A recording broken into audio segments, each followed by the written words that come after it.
Hello స్వప్న. చెప్పవే. మళ్ళీ drink చేసి వచ్చాడు, చాలా ఇబ్బంది పెడుతున్నాడు అబ్బా. ఆల్రెడీ నేను చైన్ ఇచ్చాను, మమ్మీ వాళ్ళకి తెలియకుండా రింగ్ ఇచ్చాను, ఇయర్ రింగ్స్ కూడా ఇచ్చాను, నీకు తెలిసిందే కదా. కానీ ఆఫీస్ కూడా వెళ్ళనివ్వట్లేదు.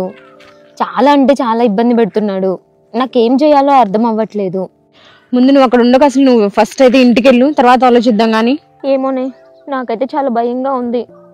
సరే, ఇంటికెళ్ళి కాల్ చేస్తాను. అరే విన్నావరా దాని వాయిస్? బాబా బాబా ఒకటే నసరా బాబు.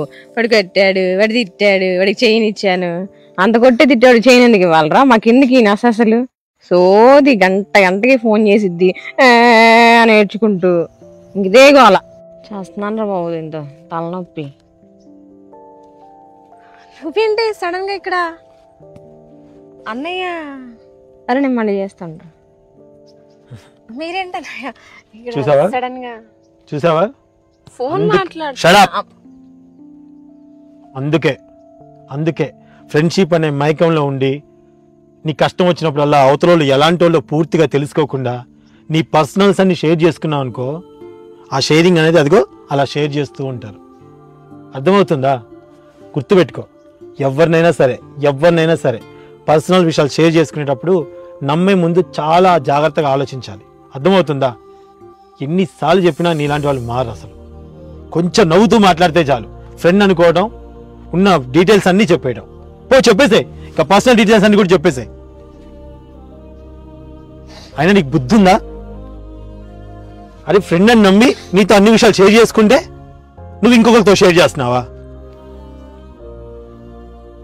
నీలాంటి వాళ్ళ వల్లనే అందరికి బ్యాడ్ నేమ్ వచ్చేది. పదా. అరే దీని పేరు అసలు నస్సాను పెట్టాల్సిందిరా, సన కాకుండా. సనా వాళ్ళ ఫ్రెండ్ లా కనపడుతుంది ఏంటి? ఇది సనా గురించి ఏదో మాట్లాడుతుంది. ఓకే ఓకే చూద్దాం ఏం మాట్లాడుతుందో. హలో కిరణ్, నీకు విషయం చెప్పాలి. నాకు తెలిసి ఈ కథ చాలా మందికి కనెక్ట్ అయి ఉంటుంది.